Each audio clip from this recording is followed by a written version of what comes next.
Welcome to our session. Welcome to the session on outlets as destinations. We have a very fantastic panel today, and you will be seeing their names pop up in a moment, so I'm not going to go through a long introduction of each. We have Sonia FONTANA from TANNEUR, Luca d'Ambrosius, I cannot pronounce your last name. Sorry, Luca. Luca is with us from a very esteemed background in outlets and will tell us about his new center, San Marino, about to open. Helen CAHILL from CONIQ. Let's get started. We've got a lot to talk about today.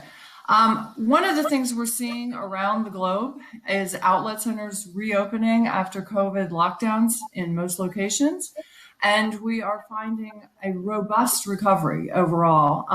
But I'd like to ask Helen, because you are really immersed in the data surrounding the industry, if you can comment on what you're seeing in the data that's providing indications. Thanks, Lisa. So I think it's great to see customers returning to the centres and the key metrics mostly being well above pre-COVID levels. Across most measures, actually, particularly spend. So we're seeing spend being driven heavily by strong increases in ATV, perhaps up to 30%, so across some centres. And also, interestingly, in transactions per visitor, so spend per customer is also significantly up, which is great to see. So they're obviously going and they've kind of got intent and they're going to spend their money. We're also seeing strong bounce back for the second opening. I think some of the centres and the customers were perhaps more cautious when they first reopened. I think now the customers are coming back much more confidently in kind of the second reopenings we're seeing. Sonia, what are you seeing as a retailer? What are you seeing as patterns in your stores across your portfolio, and how does it compare to your e-commerce? The traffic in the stores is coming back progressively, and I would say smoothly. The traffic on our web store has been increasing about for the last 18 months. So basically, our business has been multiplied by 3 since February 2020. So that's great performance. We're very happy about that. However, we can see that customers' behaviors in our stores tend to show us that they are still very worried about the future and paying very much attention on how much they spend. Obviously, we're a luxury brand, we're a premium brand, and the trend we are observing in our stores is not what the luxury brands are observing, because in luxury brands, sales have never stopped to increase over the past 18 months. So the skinny but is a bit different for us. Thank you. To everyone attending this, I know that we're having a little bit of audio trouble, and I do apologize, and I know the technical team is working on that. So hopefully that will be remedied in a moment. It is distracting for us too.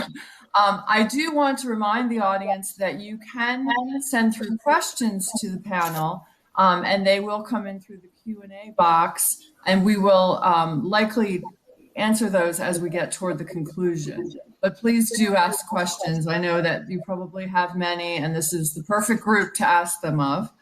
Another thing that we wanted to cover, because this is an omni-channel discussion, so how outlets have performed as one element of brick and mortar is really only part of the overall retail experience, and the retail experience is also part and parcel of the destination. So one thing that we in the industry spend so much time thinking about and trying to enhance is our dwell time and our placemaking, and how do we draw customers in and then retain them through the journey and ultimately bring them back. And Luca, I know, you've obviously been in the industry for so many years, and you now have a new baby, a new center that's opening shortly, which we're all thrilled about, because I think it's an indicator of the robust nature of the industry. But would you talk to us a little bit about how you have incorporated that idea of welcoming, placemaking, and ultimately encouraging dwell time in your brand new center? Yeah, Lisa, with pleasure. First of all, let me thank everybody for inviting me today. Hopefully, we can be all in front of each other soon for some physics meetings as we were used to at the MAPIC a few years ago, which this would means that we are starting going back to normal. That said, anyway, yeah, we are opening an outlet very soon. What I mean, an investor together with some colleagues and some friends, and we are very, thrilled about this new opening, which is going to happen the 24th of June. So it's really coming. It's next week. Definitely, the dwell time is crucial. And so a well-balanced commercial offer, which includes a strong food proposition, services, high level of customer service, are the key to increase the dwell time. This is it's pretty obvious, but definitely we're working on that. The San Marino outlet experience, we created into the outlet 400 square meters to offer to our guests a private and exclusive time. Which means VIP lounges and places where they have a tailor-made service with private and exclusive time for themselves, with their families, with their colleagues, or whom they're traveling with. The idea is obviously to also train the staff, because the training of the staff, the dwelling time is crucial. And we are working on that. We have an academy on, obviously, which we have had for the last 6 months to train the staff. And it's crucial. We all know how in the retail business, the store manager drives the performance of the store. The moment we are capable of training them on the dwelling time, this obviously gives us an added value. We also are, for the families, we are in San Marino. San Marino is on the Adriatic coast, so close to Rimini, Riccione, an hour away from Bologna. There's a very nearby, there's an important airport such as Bologna, and then you have Rimini, which was an important airport since the pre-COVID situation. We do obviously have a lot of families. In the near neighborhood, we have more than 20 theme parks. So it's a huge options. And therefore, we have created a pleasant environment for the kids with the presence of a very nice and a very big play area. Last but not least, the general environment and the design needs to be seamless and giving a sense of well-being. That's why we have a BREEAM certification, which you know what does it mean. And I'm sure you're going to be all joining me soon to see the outlet. We have decided to develop something which is pretty much iconic and disruptive from what was done in the previous years with all the little houses. So it's pretty much iconic. So that's altogether what we think could help enlarging the dwell time. I agree. I think creating that sense of place is critical. And then Helen, your company specializes in capturing customers as they shop outlets or any other retail opportunity, and inviting them in, tracking them obviously, and inviting them into to the essentially a database, which is then a tool for the center. Can you talk to us a little bit about how your clients, your partners in this endeavor, in the centers, how do they successfully use the tool to invite the customer to keep patronizing the center?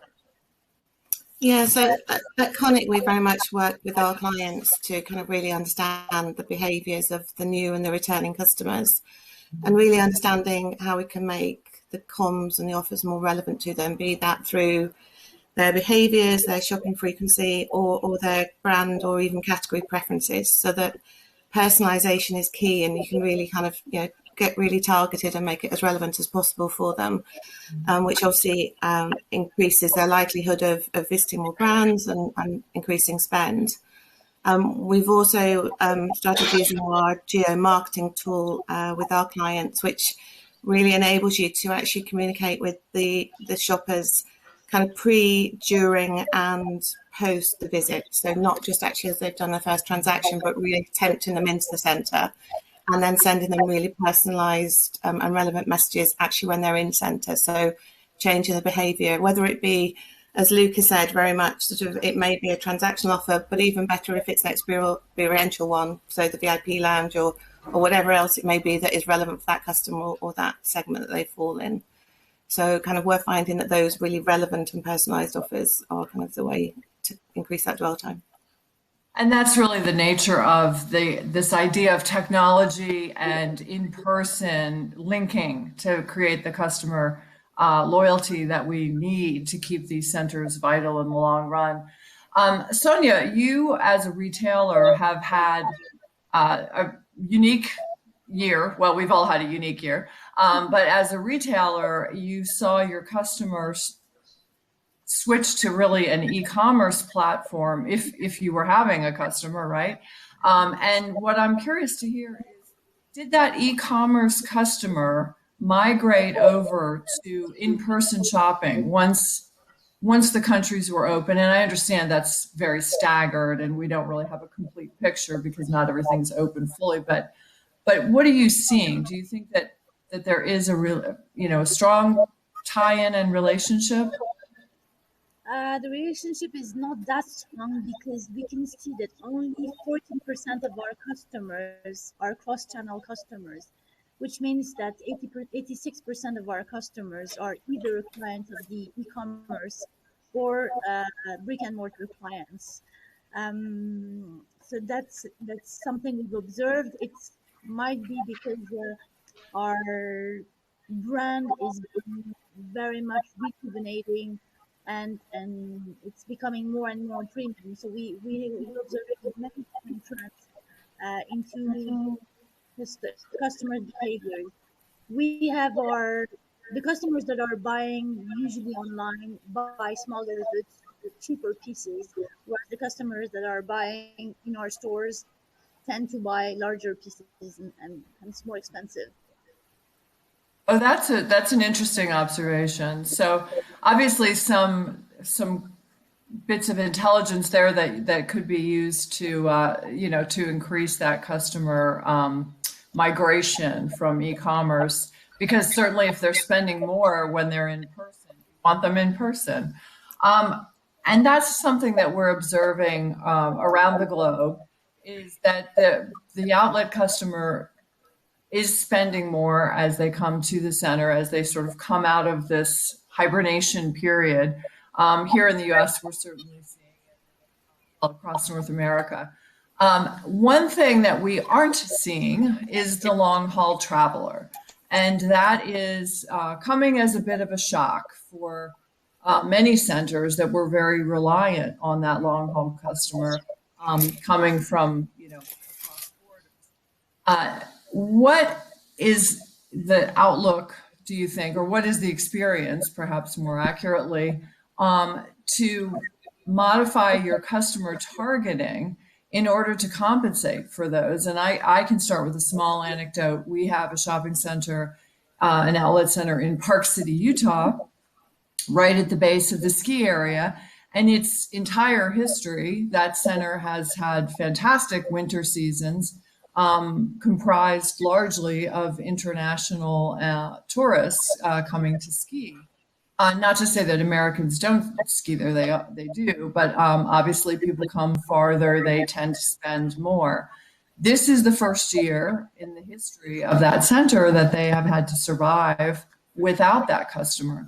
So I can tell you that we radically changed our marketing efforts to address more of a regional and local customer and change our appeal to really a day out for the local customer and a chance for them to get up to the mountains, which they often don't do during the winter because it is crowded with tourists.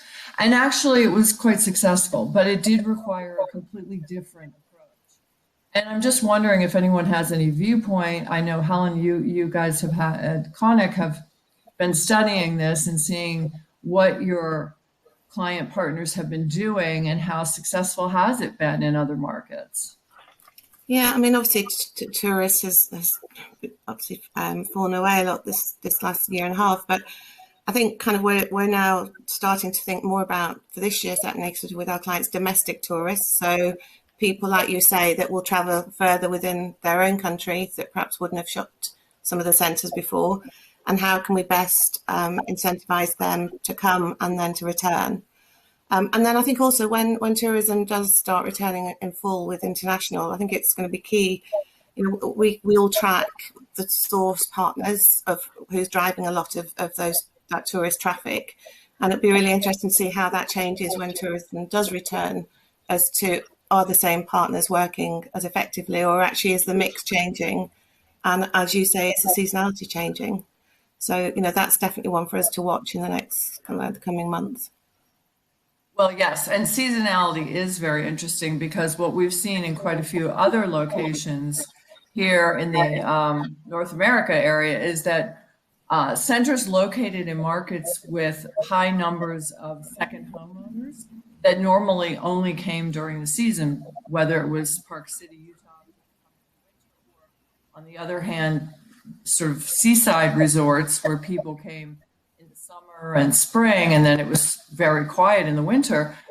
With the lockdowns and work and school from home, we found people relocated to their second homes, or maybe someone else's second home they rented, and we had seasons that we didn't expect. So we had a very strong winter in some markets that we did not anticipate having that sort of strength and never have had before. So I think that will be interesting to monitor in the long term as we see if people return to offices or if they continue to work remotely. Sonia, as a retailer, have you seen that some of your portfolio of stores are performing quite differently in a good way than they did in the past? Of course, we have a lot of stores that are not based in capitals, and those stores are performing much better than the others. I mean, our store in Paris is located in a very touristic area next to the Galerie Lafayette and Printemps, and the performance right now is quite low, I must say. Our stores in Spain, for example, the one in Palma, the corner we have in Palma in El Corte Inglés, which is basically a tourist place. The traffic within El Corte Inglés is very low too. So any place that is a tourist location is quite empty right now. Luca, I have a question for you that we haven't discussed before, but it comes to mind as you've been in this industry a long time, almost as long as I have, and somehow you're so much younger. I don't understand. But we've been in the industry quite a long time, and you've been involved in development for a long time. Do you think that perhaps this last year is causing us to examine the metrics by which we decide to locate centers? And by that, I mean, we were seeing a move toward very urban centers, very, like the location that Sonia just described in Paris. Do we start to rethink and really prioritize areas more like San Marino that have a more destination touristic sort of appeal, but not in highly urban areas? I think it's something we, as an industry, probably have to grapple with. What do you think? Lisa, yeah, we have been, both of us, quite a while in the industry. You may recall that when I started was beginning of 2000, and I started with Serravalle, which was the first Italian outlet. And when we developed Serravalle, the outlets were basically based on the catchment, on the local catchment, and the tourism was not at all of any interest. And I still remember the first brochures we were producing at the time, 20 years ago, were on how many inhabitants had Genoa, Torino, and Milano, which was 12 million. And in terms of tourism, nobody was asking ourselves whether people going to Monte Carlo or to Portofino were stepping by, because that was not the case. Then we moved on the other hand, to places like the mall in Florence, where I believe, which is a tremendous development, very well performing, and you do have there, I might be definitely wrong, but probably 70–80% of those incomes comes from long-haul travelers. And therefore, you could find yourself in the situation where if you're too much away from the tourists and you're looking for the locals, or vice versa, you then risk to be in a sort of a cycle which is too much impacted by a limitation in traveling or anything else. Ideally, I guess, yes, we should redefine the metrics, definitely. I would believe we are just lucky because when we picked Serravalle, apologies, when we picked San Marino, obviously we were not thinking about that something like COVID or something similar could have happened. But if you look at what have happened last summer on the Adriatic coasts, nobody was traveling in Italy, as probably I guess nobody was traveling in Paris or in UK or in France or in Germany, anywhere. So we all rediscovered Italy, as I'm sure the others rediscovered each own country. And so the Adriatic coast was packed, was fully booked, which is probably going to be happening this year still, because we can already see some tourists. So the ideal scenario is where you can cope having a strong local catchment and an interesting long-haul tourism. This could help you in having both, and the ideal location are those that are thought from the beginning with that kind of approach.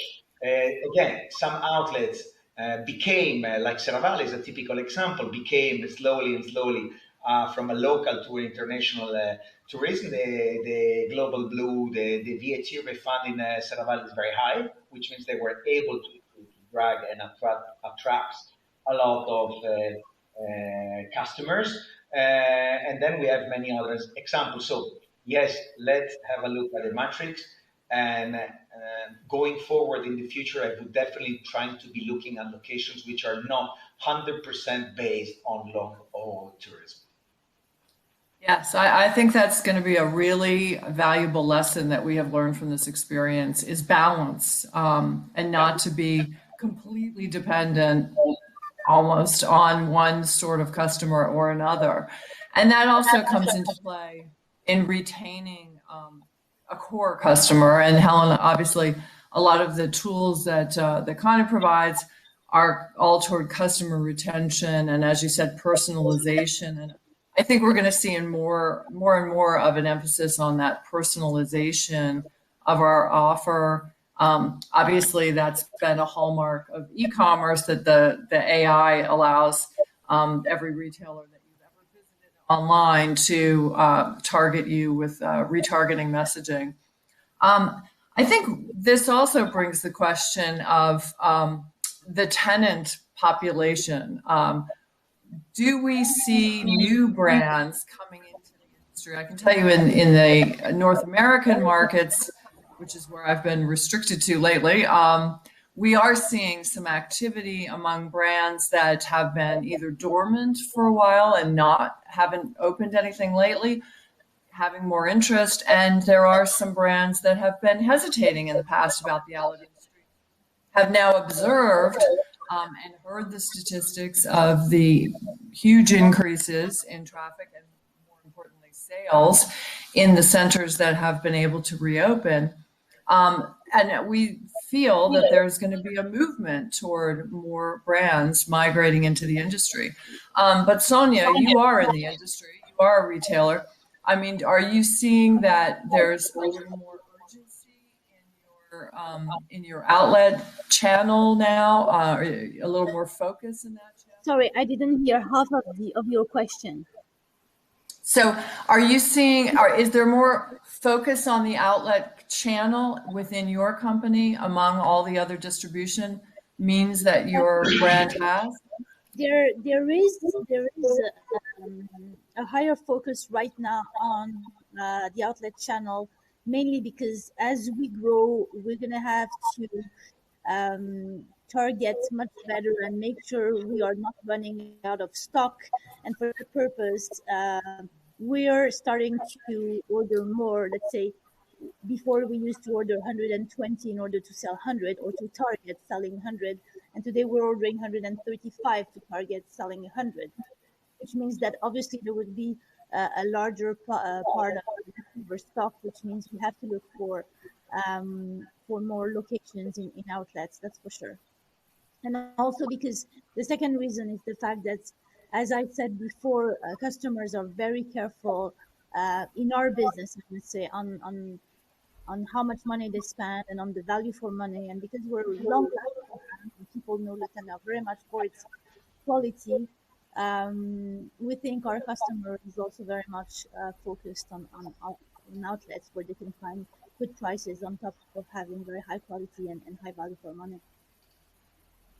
Well, and we know that outlets can be, historically have been a gateway for customers to be introduced to a brand.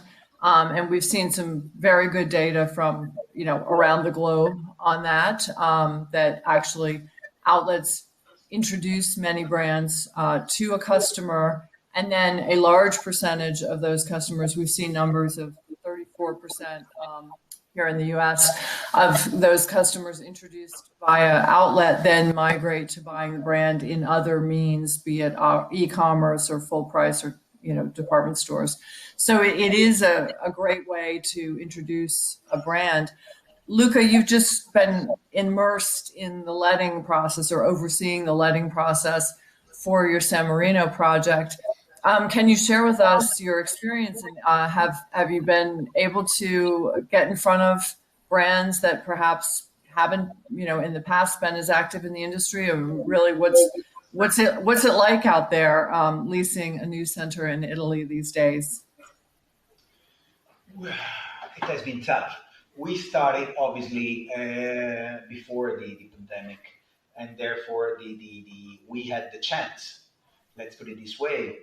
To promote, to present a project which was supposed to be coming in several years. And we obviously started when it was a bit, the environment was more friendly, let's call it this way, which means the brands were still looking to expand, the new openings, the new outlets, and so on and on. The world was a bit different.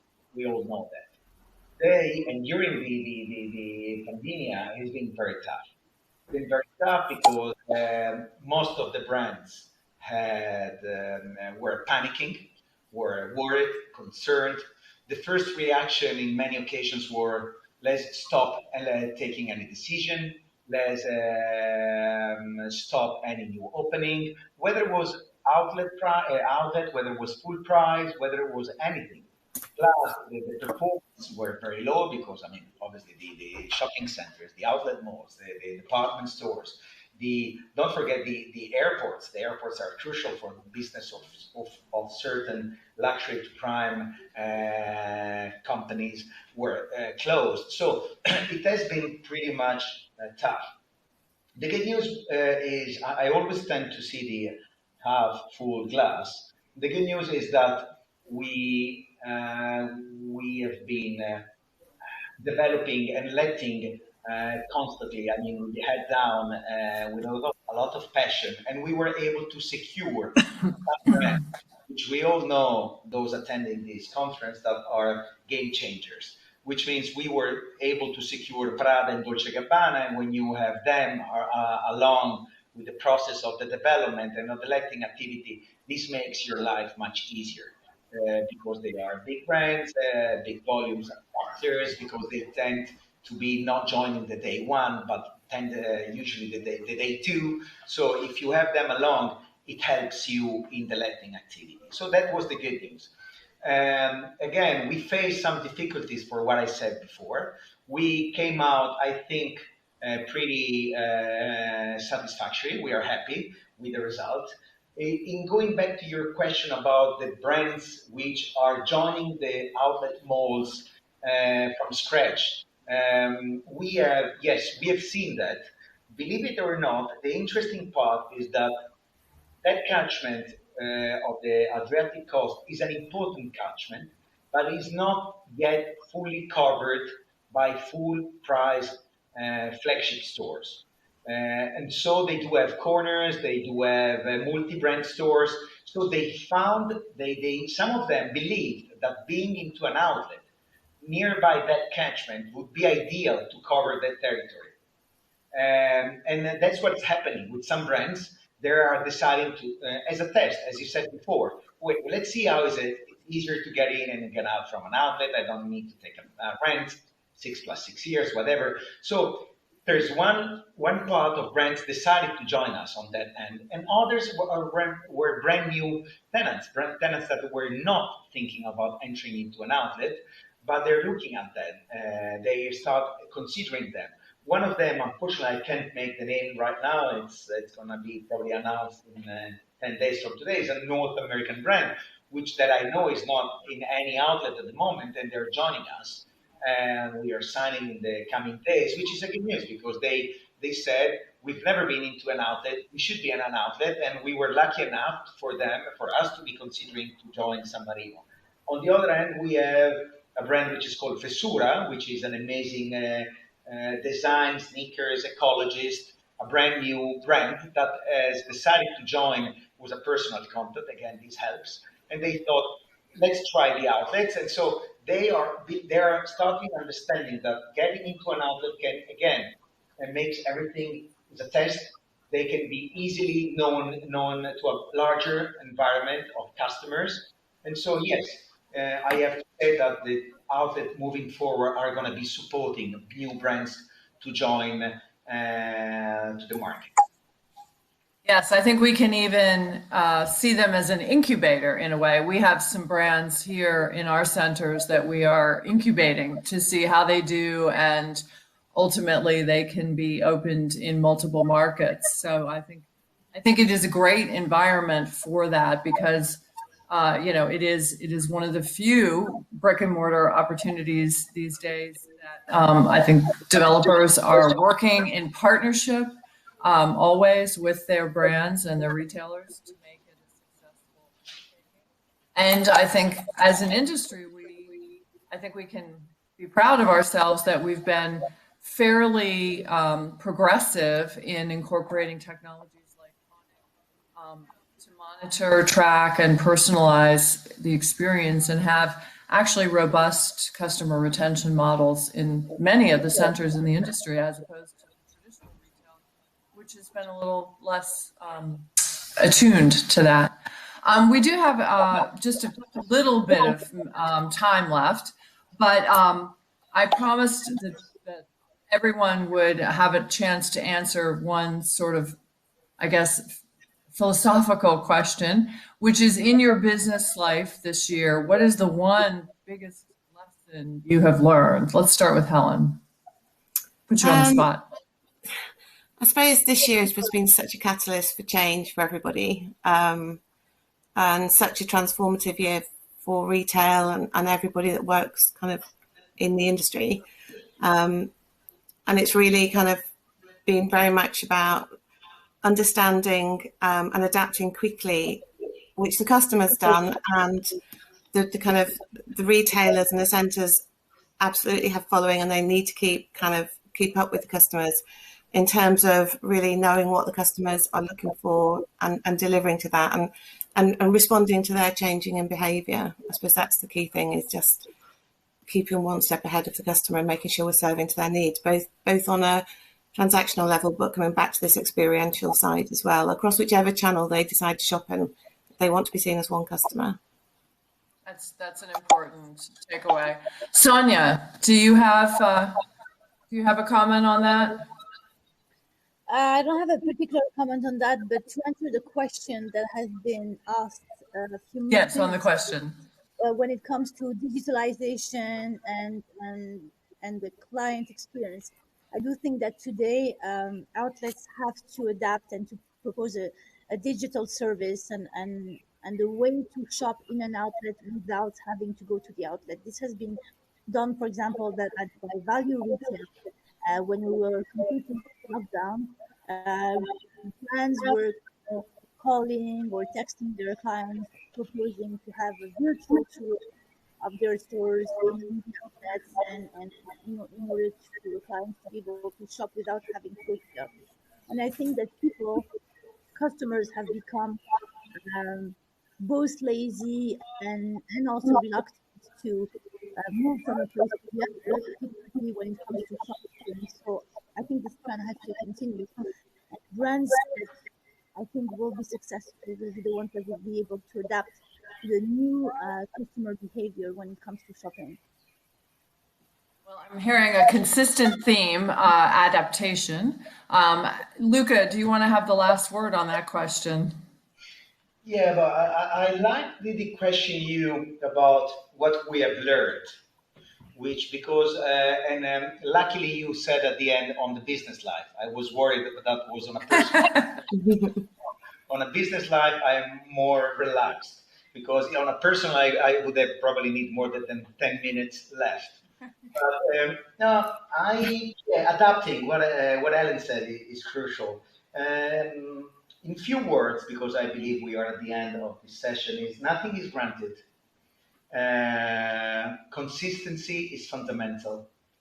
Look beyond and thinking outside the box, which they might be not linked to each other, but in trying to summarize them, that was the basis on which I was waking up every day and putting on my pajama on one day, and probably my whatever T-shirt and jeans because I was not going to the office, as no one of us was able to. But every day realizing that you need to be thinking outside the box, which means adapting at the end, and look beyond because we can stop. Retail is not stopping. Retail is evolution, and therefore we need to cope with it.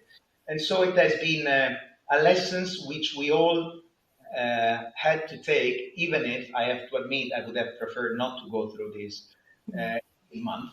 But here we are today, so I'm a positive, and I'm looking forward for going back to a new norm situation. That's great. I think we all can agree that we wish we hadn't had to go through this year, but we have learned some valuable lessons. And I think adaptation, flexibility, but maintaining your core consistency of what makes our business unique. I think that's absolutely true. Honing in on what is really our industry comprised of. It's really presenting a unique experience to the consumer, and I think the change is how we express that collection. I think it's extremely valid, Sonia, that we do need to, as an industry, migrate from strictly a basic brick and mortar experience and have more elements, including communication and also commerce in our centers. Well, with that, I think we will wrap it up. I do apologize for the sound issues. We are aware, and I know that our technical team has been trying to fix them as we go through this. I want to remind everyone that we have a hopefully in-person MAPIC coming up in the fall. We will have an outlet session. It should be very, very well attended. I think there's so much interest in the industry now that we will see some really great discussions and some really good networking. And I think we're all desperate for some in-person networking. And at that time, we are going to raise a glass and celebrate the opening of San Marino, although I think we could start raising glasses next week. And really, it is such a great thing to celebrate. And thank you again for everyone. Thank you for your attention. And this program will be available on the MAPIC channels. So thank you. And with that, I believe that we are concluded. Thank you, Lisa. Thanks, Lisa. Thanks, everybody. Thank you, Lisa.